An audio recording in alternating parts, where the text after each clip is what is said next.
வணக்கம் and welcome to cinema matrix. இந்த வீடியோவில் எதை பற்றி பார்க்க போகிறோம் அப்படின்னா, ராணவ் அவரோட லவ்வை பற்றி வந்து பார்த்திங்கன்னா ஷேர் பண்ணிக்கிறாரு. இவங்க கேர்ள்ஸ் எல்லாம் வந்து பார்த்திங்கன்னா அதை பற்றி கேட்குறாங்க. அதுக்கு அவர் என்ன பதில் சொன்னார் அப்படின்றத டீட்டெயில்டாக பார்த்துடலாம்.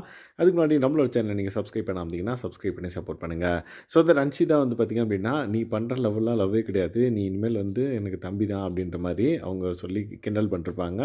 உடனே இனிமேல் எனக்கு வர லைக் சாப்பாட்டில் இருந்து சாக்லேட் முதற்கொண்டு உனக்கு எல்லாமே நான் கொடுக்குறேன் அப்படின்ற மாதிரி சொல்லி கிண்டல் பண்ணிகிட்ருப்பாங்க ராணவை.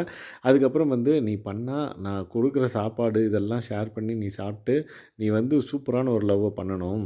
அப்படின்ற மாரி, இந்த மாரி மொக்க லவ்வெல்லாம் பண்ணக்கூடாது அப்படின்ற மாரி கிண்டல் பண்ணிட்டுருப்பாங்க. உடனே வந்து Anandhi and then Anshitha and then Pavithra இவங்க 3 பேரும் வந்து பார்த்திங்கன்னா, ராணவகிட்ட வந்து கேட்பாங்க. உனக்கு வந்து கரண்ட்டா லவ் இருக்கா? அப்படின்ற மாரி. உடனே ராணவ் வந்து பார்த்திங்கன்னா, ஆமா எனக்கு நெறைய பேர் இருக்காங்க லவ்வுன்னோனே, இது என்னடா ஹோல்சேல்ல விற்கிறியா நீ லவ்? அப்படின்ற மாரி அன்ஷிதா கிண்டல் பண்ணிட்டுருப்பாங்க. இல்ல, இல்ல அவன் வந்து அப்பா, அம்மா லவ் அது எல்லாத்தையும் சொல்கிறான் அப்படின்ற மாரி பவித்ரா சொல்லுவாங்க. உடனே வந்து இல்ல, இல்ல நீ வந்து மேரேஜ் பண்ணிக்க போற அப்படின்ற ஒரு இன்டென்ஷன்ல ஏதாவது லவ் இருக்கா யார் மேலயாவது அப்படின்னு கேட்பாங்க. ஸோ அதுக்கு வந்து பார்த்திங்கன்னா, ராணா வந்து இல்ல அப்படின்ற மாரி சொல்லுவான். அதுக்கப்புறம் இருக்கு அப்படின்ட்டுவான். அதுக்கப்புறம் வந்து என்னென்னா 2 வருஷத்துக்கு அதுக்கு வாய்ப்பில்ல அப்படின்ற மாரி சொல்லியிருக்காங்க. மேபி அவர் ஜாதகத்த சொல்லியிருக்காரா என்னன்னு தெரில. 2027க்கு அப்புறம் வந்து பார்த்திங்கன்னா, வரதுக்கான வாய்ப்பு இருக்குது அப்படின்ற மாரி சொல்கிறாங்க. ஸோ மேரேஜ் 2027ல தான் மேரேஜ் இருக்கும் அப்படின்ற மாரி சொல்கிறாங்க. உடனே வந்து ஆனந்தி கேட்குறாங்க, மேரேஜ் ஓகே.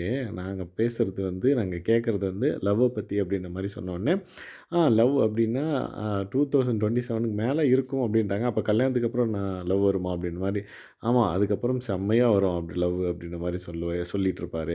ஸோ தட் இப்போ இது அவர் சொன்னதுக்கப்புறம் கரண்ட்டா அவருக்கு எந்த லவ்வும் இல்ல. யார் மேலயும் வந்து விருப்பம் இல்ல. அவுட் சைடு கூட அப்படின்றது தெரிய வருது. அண்ட் தென் அவர் வந்து உள்ள வந்து ஒரு லவ் கன்டென்ட் பண்ணாரு பவித்ரா கூட. மேபி அது வந்து அவர சஸ்டெயின் பண்ணிக்கிறதுக்கு கொஞ்ச நாளைக்கு இத அவர் பேசி வச்சு பண்ணாருன்னு அவரே சொன்னாரு. சஸ்டெயின் பண்றதுக்கு அத யூஸ் பண்ணிக்கிட்டாரு அப்படின்னே சொல்லலாம். ஸோ தட் ராணவ வச்சு பார்த்தீங்க அப்படின்னா 3 பேர் வந்து செம்மையா கலாய்ச்சிட்டு இருந்தாங்க.